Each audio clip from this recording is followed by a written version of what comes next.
Il suffirait donc d'acheter la marine et les soldats postés tout le long de la côte du Rif pour faire passer des cargaisons de cannabis de l'autre côté du détroit.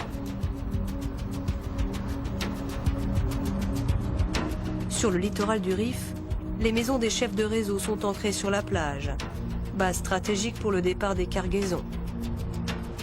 Ici, tout le monde vit du trafic de hashish, y compris les soldats des garnisons, qui s'avèrent corruptibles. C'est à la nuit tombée que les tractations se font. Là encore, il suffit d'annoncer qu'on veut faire passer un Zodiac rempli de résine de cannabis. Et après, ce sera bon. Ok, d'accord. Tout est garanti sauf l'essentiel, l'arrivée de la marchandise en Europe. S'il s'avère très facile de faire partir une cargaison des côtes marocaines, il est beaucoup plus difficile de la faire arriver sur les côtes espagnoles. Les plus gros réseaux de trafiquants utilisent des intermédiaires comme Ahmed pour assurer le transport de la résine jusqu'à destination. On transporte la drogue de l'autre côté du détroit, en Espagne. Là-bas, des gardes civils ont été achetés. Dans ce cas, il n'y a pas de problème. La marchandise arrive de manière certaine. Mais ceux qui ont des petits Zodiacs, qui ne peuvent charger que 200 à 300 kilos et qui n'achètent pas la route, eux, ils jouent avec le destin.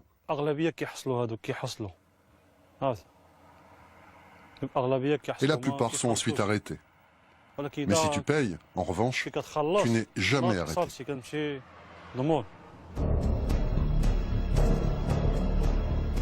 Si la corruption existe sans doute, il n'en reste pas moins que le détroit est aujourd'hui sous très haute surveillance. Une fois franchis les eaux espagnoles, les passeurs sont pris en chasse par les hélicoptères et les vedettes de la douane et de la Guardia Civile. La marchandise est immédiatement jetée par-dessus bord pour tenter d'effacer les preuves du délit.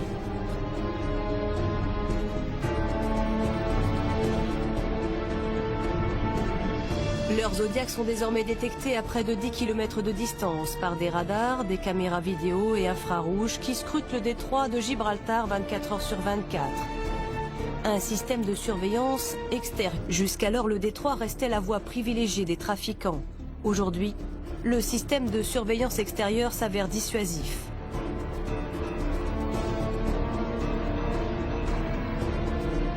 « 24 heures sur 24 », les gardes civils patrouillent tout le long de la côte du détroit, prêts à accueillir les trafiquants les plus tenaces à la moindre alerte lancée par le système. Continue d'arriver en Espagne, mais par d'autres voies. Pour le commandant de la garde civile d'Algeciras, Francisco Espinosa Navas, le CIV, le système de surveillance extérieure, a rendu le détroit quasi infranchissable, mais n'a pas éradiqué le trafic. Comme c'était plus difficile pour eux d'arriver à gagner la côte parce que le système va l'interdire cette arrivée, ils ont changé, il fait laisser de mettre de grandes quantités de drogue sur camions à travers les ports d'Algeciras. Il faut dire que l'année dernière, nous avons saisi même un camion qui portait presque 26 000 kilos de hashish, 25 700 et quelques kilos.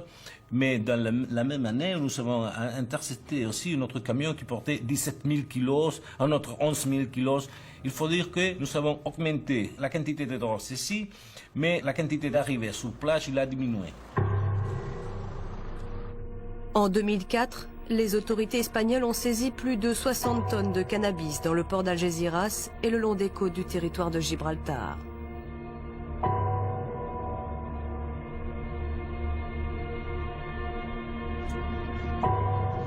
La plupart des camions et voitures saisis à Algeciras viennent de Tanger, à une vingtaine de kilomètres des côtes espagnoles, à une centaine de kilomètres des zones de production de cannabis. Tanger est l'un des plus importants ports d'exportation du Maroc. Chaque jour, entre 100 et 300 camions transitent par ici avant de franchir le détroit. Pour les trafiquants, c'est autant d'occasions de passer leur cargaison. Pour le directeur adjoint de la douane du port, Nougdin Labiad, impossible de passer tous les véhicules au crible. Les contrôles sont donc très ciblés. Il y a des camions qu'on vérifie minutieusement. Ce sont des camions qui présentent des doutes. c'est un transporteur qui se présente pour la première fois ici. C'est une marchandise qu'on n'a pas l'habitude de voir exportée par ce bureau. C'est un camion qui a fait un départ à partir d'Agadir. Normalement, la durée du trajet, c'est une journée ou une demi-journée, alors qu'il fait 3 jours. Donc ce sont des éléments qu'on retient, qu'on prend en considération pour la vérification.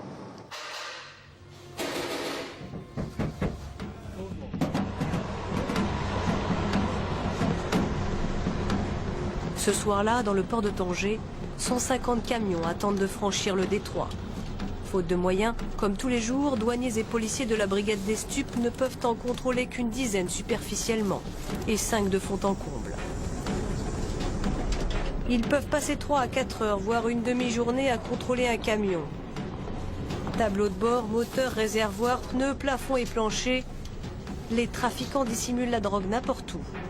Chaque recoin est passé au crible. Les chauffeurs profitent souvent des périodes d'affluence pour passer leur cargaison de hashish, lorsqu'ils savent la brigade des stupes débordée.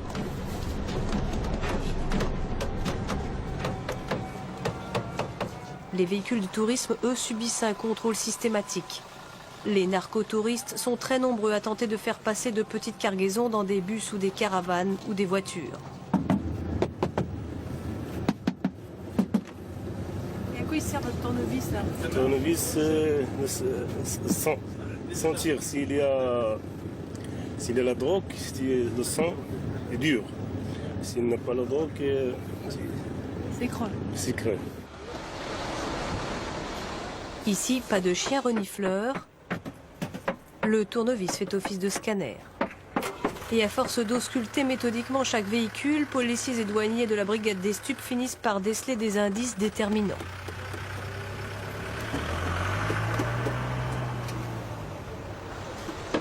Soudain, les soupçons se tournent vers une voiture immatriculée en Allemagne et conduite par un chauffeur d'origine marocaine.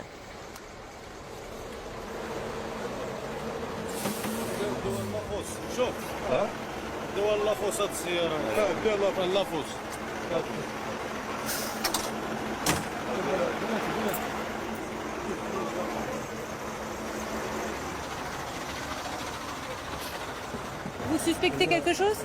Le réservoir. On a le doute sur le réservoir. Vous pensez qu'il y a de la drogue dedans? On le sait, on le pense. Qu'est-ce que vous allez faire Pour continuer le contrôle.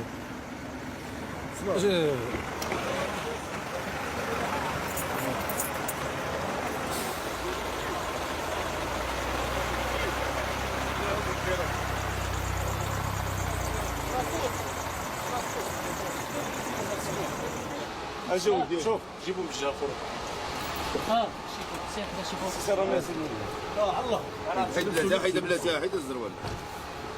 Des membres de la brigade des stupes commencent alors à démonter le réservoir suspect fraîchement repeint. Pendant que d'autres tentent de travailler au corps un conducteur très nerveux. Il y a quelque chose là-dedans?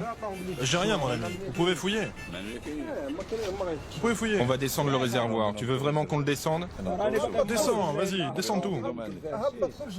Ta voiture, elle a été préparée? Elle est comme elle était à l'origine. Allez, viens t'asseoir ici.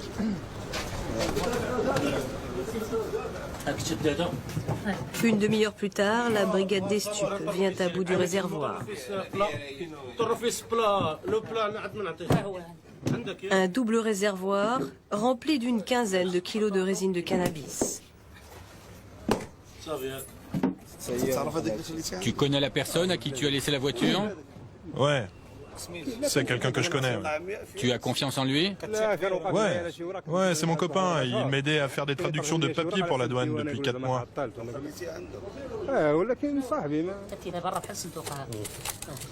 Voilà.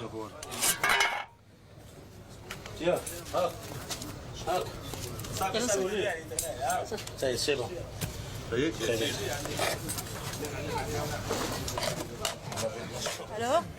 Alors, c'est terminé. C'est terminé. C'est pour ça qu'on a orienté la voiture.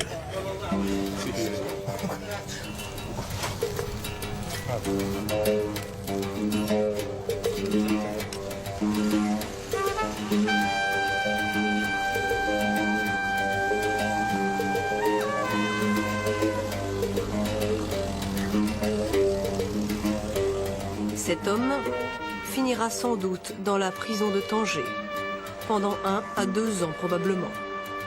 Ici, la plupart des détenus sont inculpés de trafic de drogue, et parmi eux, on compte près de 70 ressortissants français. De plus en plus, la Paduguin mène de gros réseaux de trafiquants et de nombreux narcotouristes à faire passer des cargaisons de cannabis en Europe. Un trafic qui vient intoxiquer en premier lieu la population du territoire de Gibraltar. À Algeciras, l'association Alternativas lutte contre le trafic de drogue et s'inquiète de son impact sur les jeunes de la région. Son président, Francisco Mena, milite pour la création d'un observatoire européen des drogues à Algeciras. L'argent produit par ce trafic de drogue fait qu'un adolescent de 14 ans peut être payé pour surveiller pendant toute une nuit avec une moto et un portable jusqu'à 2000 €. Celui qui vient chercher les paquets de drogue sur la plage et qui les transporte du bateau à la voiture ou le camion peut gagner 4000 € en une seule nuit. Celui qui transporte la drogue en voiture gagne 6000 €. Le chef de la mafia qui organise ce trafic peut gagner en une seule nuit entre 50 et 60 000 €. Quand quelqu'un fait partie de ce milieu corrompu, il peut difficilement changer de vie, car il gagne beaucoup d'argent et très facilement. Un grand cri d'alarme et bien peu d'écho. Aujourd'hui, la drogue continue de circuler entre Tanger, le littoral du Rif et l'Espagne. Les trafiquants s'avèrent toujours plus ingénieux. Ils contournent tous les obstacles pour acheminer leur cargaison en Espagne à bord de Zodiac, de camions et de ferries. L'ONU appelle à l'aide les bailleurs de fonds pour soutenir la reconversion économique du Rif. Mais le Maroc, lui, n'a toujours pas décidé d'une stratégie pour éradiquer la culture du cannabis. Le royaume se contente de limiter l'extension des cultures. Le Maroc reste aujourd'hui le plus gros exportateur de résine de cannabis au monde. Il faudra sans doute au moins 10 à 15 ans avant d'espérer voir disparaître ce trafic de drogue.